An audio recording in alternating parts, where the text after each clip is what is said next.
What's going on, everybody? It is May 2nd. It is a Saturday. Hope you're doing well. So, it seems like every year things get a little bit more crazy as far as what they're going to blame dudes with. Every year it's something.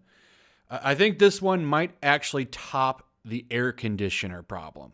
Remember, air conditioners are istophobic. That was one of the best ones. This might top it. This is pretty unique. So apparently, if you're a woman and you can't get enough sleep, if you're having trouble sleeping, it's the guy's fault. And now it is a feminist issue.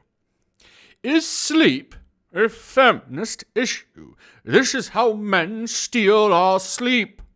Here's a question for all of you crazy blue-haired weirdos out there.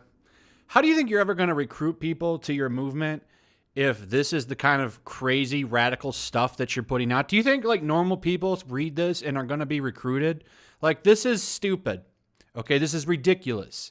All right. She calls this an unconscious sense of entitlement by men when they're sleeping.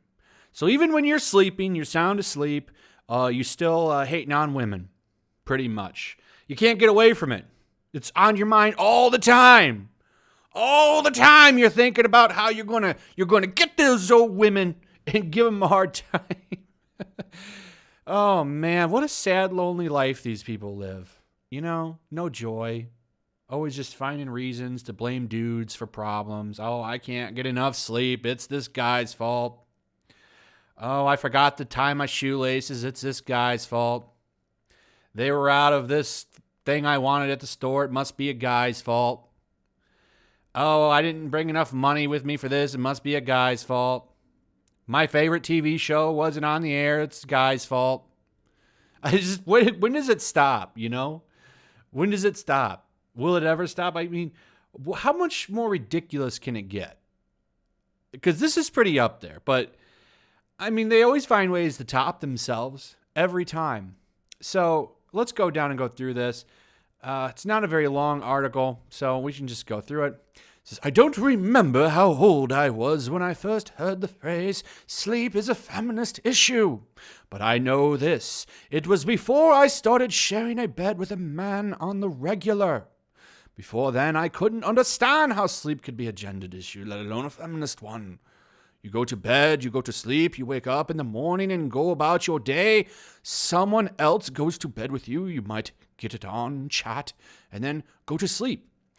Then he goes to sleep. You wake up in the morning. You might get it on again, chat, and then go about your days. Ha, you naive, well-rested single fool. Gather around, children, in the woody glen of truth, and listen to my hard-won words of wisdom as I collapse in chronic fatigue on a bed of moss. Because this is what happens when you enter into a long-term hetero bed sharing. This, in short, is how men steal your sleep. It actually has step-by-step reasons why it happens. So, this is a hook you in, give you that nice little fun narrative, break it down. This is an opinion piece, but what's funny is it always starts like this, and then someone else will talk about it, and then they'll bring in scientists and experts to talk about how men do this. You'll see some more of this. She's trying to act like this is a joke, but they're quite serious. It's dude's fault that she's not getting sleep. Okay? Not alone when you share a bed with somebody, it's never going to be perfect. I'm pretty sure some dude is out there losing sleep because of some chick and vice versa. It's just, that's how it is. But, we're not going to acknowledge that. It's just going to be the guy's fault every single time, and that's just the way it is. That's just the way it is. So you feel tired. You begin your winding down routine at a time and pace appropriate for the goal of being in bed by X o'clock. You notice a variety of supposedly shared tasks that have gone undone and do them on the way so that you don't have to get up early in the morning. You get to go to bed at X o'clock.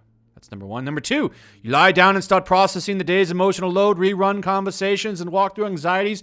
Massage your guilt glands. Plan the next day, practical admin, and eventually fall asleep. It is now X o'clock.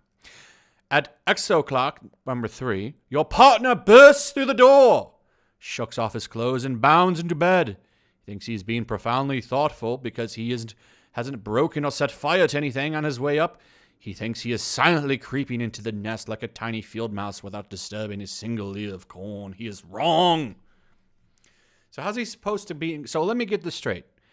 Okay, you chose to go to bed at an earlier time. Now he's coming to bed. You say he's trying to be thoughtful. He's trying to be quiet. Okay. What's the problem here? So what do you expect him to do? Just not go? Should he just sleep on the floor then, in the living room? Not allowed to enjoy the mattress. It's kind of ridiculous. Okay. So number 4, if he realizes you are awake now, he will start a conversation on whatever subject you are currently finding most stressful, because midnight really is absolutely the best time for this. So this is kind of funny. So I'm going to guess like 1 or 2 dudes pulled this crap, but that means it's every guy. Because always remember, we're all the same. None of us are different. Every one of us is exactly the same. You begin step 2 again, which is going back to sleep. Halfway through the night, you feel a hopeful stick pressing against your lumbar region. You can either pretend to be asleep, in which case it would wake you up at least 3 more times in the night, except it's overtures, or give it a good slap and finish going to sleep yourself. It is now at least X o'clock. How dare a partner try to engage in relations with his partner? How dare he? How dare he? You need to just sit there. It's only when, if you try to do it, it's like that Gillette commercial, Whoa there, bro. You're trying to approach the woman and talk to her, and that guy comes up, whoa there, bro, that's only for dating apps. Okay, you're not allowed to just go talk to a woman. So anyway, he falls asleep within 3 seconds because for him, the day took care of itself and there's no reason to think about that tomorrow. So saying a man is selfish because he can fall asleep right away and you have to sit there, okay. I don't fall asleep right away. So, I envy this ability to be able to just fall asleep in 3 seconds. That must be nice. You will be disturbed 6 more times by his snoring and or the fact that no man alive has learned to rotate on the duvet rather than take it with him when he turns. Okay. So some dude takes the covers off of her when he turns. That means everyone does it. Dawn cracks and his alarm goes off early because he misset it. He's back to sleep immediately. You are not. Might as well get up and do the leftover chores. And now here's where it gets in, right here. These points may not resonate with you, but add up how much sleep you lose a week, a month, a year to the ones that do. Ask yourself how much sleep you lose to a man's unconscious sense of entitlement. A belief so profound, it seems natural to feel his time, his rest, his smooth passage through the world is more important than yours. So, apparently, men are so entitled that even when they're sleeping, it's still making the world worse for women. When does this end? How many more things would just walking, putting your shoes on? Is that going to somehow hurt women now? Changing your socks. When does this end? What is the end game here? Is this for everyone to be alone and separate or something and hating each other? Maybe we should go back and have twin beds, right? Is that the answer? I bet even that would be some kind of a problem. I'm not sure. It's just these people find reason after reason after reason for everything to be some kind of problem, for everything to be a terrible thing for ladies. Everything hurts them. Everything makes them a victim. I mean, do women want to walk around and have people see them as perpetual victims? Because that's what it seems like.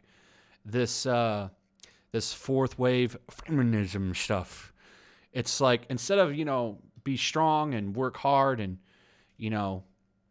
stuff like that, or stand out or be a champion, it's like you're a victim all the time. It's like,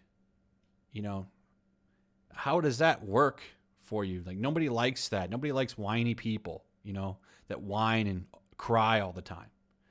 So I don't know how this works for your movement. I think this is a terrible approach. And it's not going to help you, but just keep doing it. I mean, it's free content for my channel, first off, because these are fun to do. like finding this kind of stuff and ragging on it. These are fun. These are fun videos to make. I'm for real. So you keep making these articles. I'll have to keep finding them and make videos on them and monetizing them because they're fun. So anyway, that's pretty much it, guys. Let me know what you think. What are your thoughts on this? Also, share the video. Throw a like up if you would. Hit that notification bell. Make sure you still subscribe, by the way, or subscribe if you're new. And I'll see you guys on the next one. Peace. Also, if you want to help support the channel, check out my Teespring store. There's a link in the description. You can find some merchandise in there that you might want to check out.